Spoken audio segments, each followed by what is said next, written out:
ಇನ್ನು ಮೋದಿ ಸರ್ಕಾರದಿಂದ ವಿಬಿಜಿ ರಾಮ್ಜಿ ಕಾಯ್ದೆ ವಿಚಾರಕ್ಕೆ ಸಂಬಂಧಪಟ್ಟಂತೆ ಇದರ ವಿರುದ್ಧ ವಿಬಿಜಿ ರಾಮ್ಜಿ ಕಾಯ್ದೆ ವಿರುದ್ಧ ನಾವು ಕೋರ್ಟ್ಗೆ ಹೋಗ್ತೀವಿ ಅಂತ ಬೆಂಗಳೂರಲ್ಲಿ ಗೃಹ ಸಚಿವ ಡಾಕ್ಟರ್ ಜಿ ಪರಮೇಶ್ವರ್ ಅವರು ಹೇಳಿದ್ದಾರೆ. ಸೊ ಇದರ ವಿರುದ್ಧ ಕೇಂದ್ರ ಸರ್ಕಾರ ಜಾರಿ ಮಾಡಲಿಕ್ಕೆ ಹೊರಟಿರತಕ್ಕಂತಹ ವಿಬಿಜಿ ರಾಮ್ಜಿ ಕಾಯ್ದೆಯ ವಿರುದ್ಧ ಬಿಜೆಪಿ ಕಾಂಗ್ರೆಸ್ ಕಾನೂನು ಸಮರಕ್ಕೆ ಮುಂದಾಗಿರುವಂಥದ್ದು. ಬೆಂಗಳೂರಲ್ಲಿ ಗೃಹ ಸಚಿವ ಡಾಕ್ಟರ್ ಜಿ ಪರಮೇಶ್ವರ್ ಅವರು ಇದರ ವಿರುದ್ಧ ನಾವು ಕೋರ್ಟ್ಗೆ ಹೋಗ್ತೀವಿ ಅಂತ ಹೇಳಿದ್ದಾರೆ. ಕೇಂದ್ರದ ಯೋಜನೆಯಿಂದ ರಾಜ್ಯದ ಜನರಿಗೆ ತೊಂದರೆ ಆಗ್ತಾ ಇದೆ. ಹೆಸರು ಬದಲಾವಣೆ ಮಾಡಿ ಗಾಂಧೀಜಿ ಅವರಿಗೆ ಅವಮಾನ ಮಾಡಿದ್ದಾರೆ. ಅಧಿಕಾರವನ್ನ ವಿಕೇಂದ್ರೀಕರಣ ಮಾಡಲಿಕ್ಕೆ ಬಿಜೆಪಿ ಸರ್ಕಾರ ಅಡ್ಡಿ ಮಾಡಿದೆ. ಕಾಯ್ದೆಯ ಬಗ್ಗೆ ರಾಜ್ಯಗಳಿಗೆ ಜನರಿಗೆ ಬಿಜೆಪಿ ಮನವರಿಕೆ ಮಾಡಿಕೊಟ್ಟಿಲ್ಲ. ಹೀಗಾಗಿ ನಾವು ಕಾನೂನು ಹೋರಾಟವನ್ನ ಮಾಡ್ತೀವಿ. ಹೈಕೋರ್ಟ್ಗೆ ಹೋಗ್ಬೇಕಾ, ಸುಪ್ರೀಂ ಕೋರ್ಟ್ಗೆ ಹೋಗ್ಬೇಕಾ ಅನ್ನೋದ್ರ ಬಗ್ಗೆ ನಮ್ಮ ಅಡ್ವೊಕೇಟ್ ಜನರಲ್ ಕೂತು ಚರ್ಚೆ ಮಾಡಿ ನಾವೊಂದು ತೀರ್ಮಾನವನ್ನು ತೆಗೆದುಕೊಳ್ತೀವಿ ಅಂತ ಗೃಹ ಸಚಿವ ಡಾಕ್ಟರ್ ಜಿ ಪರಮೇಶ್ವರ್ ಅವರು ಹೇಳಿದ್ದಾರೆ.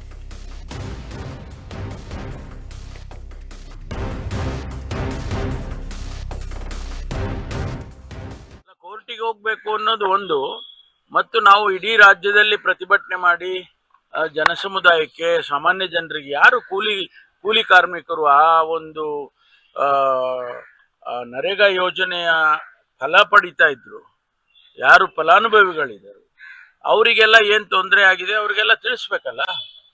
ಅದನ್ನ ನಾವು ಇದು ನೋಡಿಯಪ್ಪ ಹಿಂಗಾಗಿದೆ, ಬರೀ ಹೆಸರು ಬದಲಾವಣೆ ಒಂದು ಭಾಗ, ಮಹಾತ್ಮ ಗಾಂಧೀಜಿ ಅವರಿಗೆ ಮಾಡಿದಂತ ಅಪಮಾನ ಒಂದು ಭಾಗ ಆದ್ರೆ, ಅಲ್ಲಿ ಅವರು ಕೊಟ್ಟಿರ್ತಕ್ಕಂಥ ಗೈಡ್ಲೈನ್ಸ್ ಗಳಿದಾವಲ್ಲ, ಅಂದ್ರೆ ಪ್ರತಿ ಹಳ್ಳಿನಲ್ಲೂ ತಗೊಳಕ್ಕಾಗಲ್ಲ, ಸೆಲೆಕ್ಟಿವ್ ಆಗಿ ತಗೋಬೇಕು. ಆಮೇಲೆ ಈ ಹಣದ ತೀರ್ಮಾನ ಪರ್ ಡೇ ವೇಜಸ್ ಕೊಡುವಾಗ ಆ ತೀರ್ಮಾನ ಡೆಲ್ಲಿಲಿ ಆಗ್ಬೇಕು.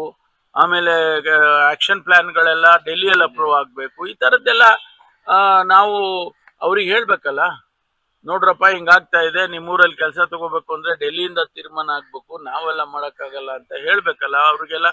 ಈಗ ಪಂಚಾಯಿತಿ ಸದಸ್ಯರುಗಳಿದ್ದಾರೆ, ಪಂಚಾಯಿತಿ ಅಧ್ಯಕ್ಷರುಗಳಿದ್ದಾರೆ, ಅವರೆಲ್ಲ ಆ ಹಂತದಲ್ಲಿ ಮಾಡುವಂತ ತೀರ್ಮಾನ ಮೈಕ್ರೋ ಪ್ಲಾನಿಂಗ್ ಅಂತ ಕರೀತಾರೆ. ಇದನ್ನೇ ರಾಜೀವ್ ಗಾಂಧಿ ಅವರು 73ನೇ ಅಮೆಂಡ್ಮೆಂಟ್ ಮಾಡುವಂತ ಸಂದರ್ಭದಲ್ಲಿ ಹೇಳಿದ್ದೇನೆಂದ್ರೆ, ಮೈಕ್ರೋ ಪ್ಲಾನಿಂಗ್, ನಮ್ಮೂರಿನ ರಸ್ತೆ ಅಥವಾ ನಮ್ಮೂರಿನ ಚರಂಡಿಯನ್ನ ಎಲ್ಲೋ ಏರ್ ಕಂಡೀಷನ್ ರೂಮ್ ನಲ್ಲಿ ಕೂತ್ಕೊಂಡು ಡೆಲ್ಲಿಲಿ ತೀರ್ಮಾನ ಮಾಡೋದು ಬೇಡ, ನೀವೇ ಮಾಡ್ಕೊಳ್ಳಿ ಅಂತೇಳಿ ಆಕೆ ಅಧಿಕಾರ ವಿಕೇಂದ್ರೀಕರಣವನ್ನ ಕೊಟ್ಟಂತ ಇದು 73ನೇ ತಿದ್ದುಪಡಿ ಸಂವಿಧಾನಕ್ಕೆ.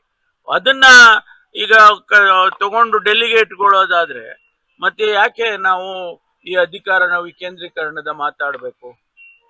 ಅದನ್ನ